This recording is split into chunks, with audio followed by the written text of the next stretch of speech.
exercise with 5.5, I eat with 7.0. You get, like, you go back to a higher sugar. Who wants to answer that? Who wants to try answering that before I give a scientific? Why is it that his sugar was 5.5, for example? He's done exercise, that was an hour or so, an hour, 15 minutes or something like that, but with rest in between. Now his sugar has gone to 7.0. We expect exercise to take our sugar down, isn't it? So what has happened to him? Yes. I think before he started the exercise, maybe the amount of glucose that was in the blood is not enough to run into the exercise. So the body burns some glucose. Good trial. Here, this table is quiet, and they're the ones who are near me. What could have happened? Okay, maybe before he went to play, maybe he took something. In the process, by the time he was finishing playing, the food has converted to glucose. Okay. Yeah. So, to answer this question, I will go to the aspect of how does blood sugar rise in our body. You see, your blood sugar will rise whether you're diabetic or not. When you eat, your sugar goes up. The only difference is when you have diabetes, we had said earlier on you do not produce insulin if you have diabetes type 1. We're talking about type 1 today. So then there is sugar, but there is nothing to carry it and put it in the cells so that we do not see a lot of it in the blood. Okay? There is no key to open the cells so that all the sugar can go into the cells at the right time, in the right rate, at the right amount. Okay? Now, when that happens, we will see a rise in your blood sugar. So maybe one, he could have eaten, his sugar was 5, then he decided, let me eat something, so that will raise the blood sugar, and he went for exercise, so it has continuously been going up. However, if we do not eat today, what will happen to your sugar? Will it go up or down? It will go down. Every time your sugar goes down, do you know about it? Sometimes you feel it, sometimes you don't feel it. We hope and always wish that you're able to feel it. Because if you don't feel it, you are in a state called hypoglycemia unawareness, which is dangerous. Because then you can faint or fall into a coma, and we don't know. So we always pray and hope that you do the right things, your sugars don't get too low without you feeling. So you have to be very keen about your surrounding, and do not allow yourself to get very many low sugars, because soon your body gets used to them, and it doesn't tell you that now the sugars are low. Okay? So don't allow your body to always go into hypo. However, when your body sees it is too low, you're not doing anything about it, it decides to tell the liver, this person has given up on me, I am going to suffer, please help me. The liver will break down the glycogen, okay, and will produce sugar. It will give you that much sugar because it is an emergency. It is just pouring out. If a house is on fire and the fire guys come, do they check to see that there's a computer there, there's a phone here, let's not pour water or the carbon monoxide?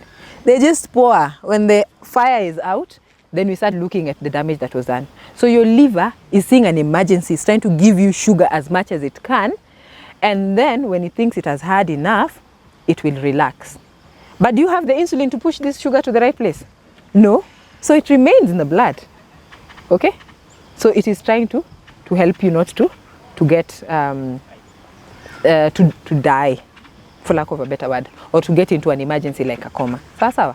So when you go with sugars that are 5 or below, expect your sugar to go up, but it resolves because later on the muscles were getting sensitive throughout the exercise, okay, and it will be using a much higher sugar than before, so it will come down.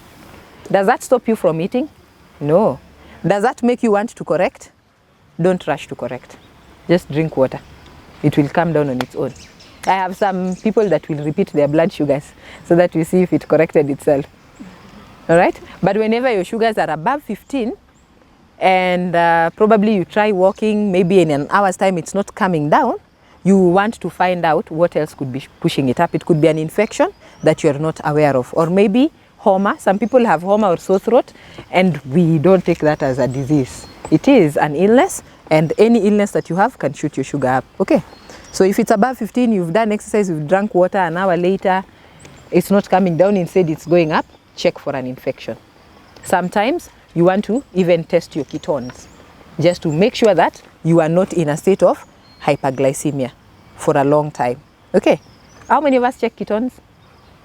Do we know what ketones are? Yeah. You check ketones. Who else checks? You do? Hey, only 4 people. Why do we check for ketones?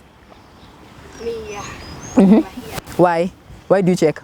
So, to find out whether you've been staying at a state of hyperglycemia from a long time.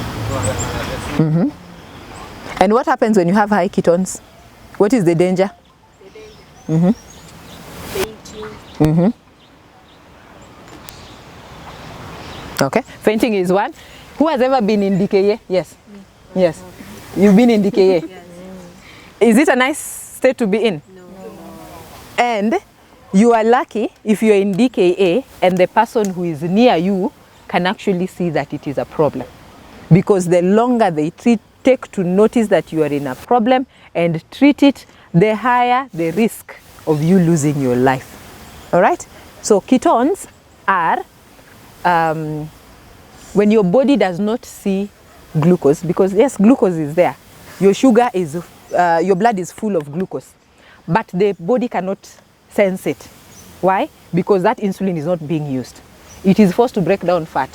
So the byproduct of the fat that is broken down in your body to give you sugar, that byproduct is what is called ketones. The more ketones we have, the more likely we are going to fall into diabetes ketoacidosis and DKA.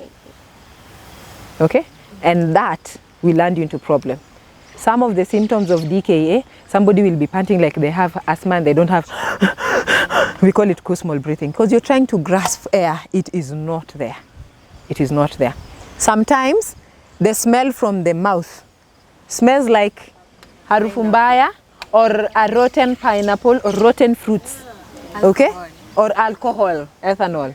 So somebody who doesn't know what is happening to you finds you falling on the side of the street, especially for the older type ones. What will they say? This one is drunk. And sometimes it happens to you too early and say, it's only 11 o'clock, this one has already taken alcohol. They will leave you there. If somebody is careful, somebody is caring enough, they'll say, let's try to give some fresh air, and they try to fan you. When you fan a diabetic, you're trying to kill them. Because is that what they need? No, they don't need oxygen. Yes, they're breathing like that, but they need to be sorted out. Okay? Some people also will have pain in the stomach. All right? So a child is complaining of stomach pains. Some may have diarrhea and vomiting. Okay? And then there is extreme weight loss in a very short time. So you've had chronic hyperglycemia for, let's say, 3 or 4 days, and you are 50 kilograms, all of a sudden in 4 days, umefika 46. All right? It is very sudden. You can even lose 10 kilograms in 5 days. Okay? Because of that dehydration. And several other things. So don't allow yourself to get into DKA, because where will we treat you? In ICU, to try and stabilize you back to life. So testing our ketones, sugars above 15, you're seeing them for 2-3 days, test and check if you have ketones. If you have, rush to hospital. Don't call me to ask me what to do. I will tell you, go to hospital for emergency care, because from where I am, I can't do anything. We can't do any food to correct that. Right? So we have meters that actually test for ketones. So like freestyle tests for ketones. They have the glucose itself, glucose sticks, and then they have the ketone strips. That is one. 2, you can use a urine dipstick to test for ketones. The only difference is a urine dipstick will just show you this is purple, so you have ketones, but it won't tell you how many. Yeah, the machine might tell you. Some meters also have a ketone alarm. Okay, so when your sugars are high and ketones are there as well, it will to alarm you that they are ketones. But the one machine that I know tests for ketone and gives you the numbers is the freestyle. Freestyle has that. And usually you'll get the ketone meters, ketone strips are sold just like about 10, because you don't test every day. You're testing when you're in that state of hyperglycemia and you cannot resolve it. You want to check what else is wrong. Okay? So now we have new knowledge.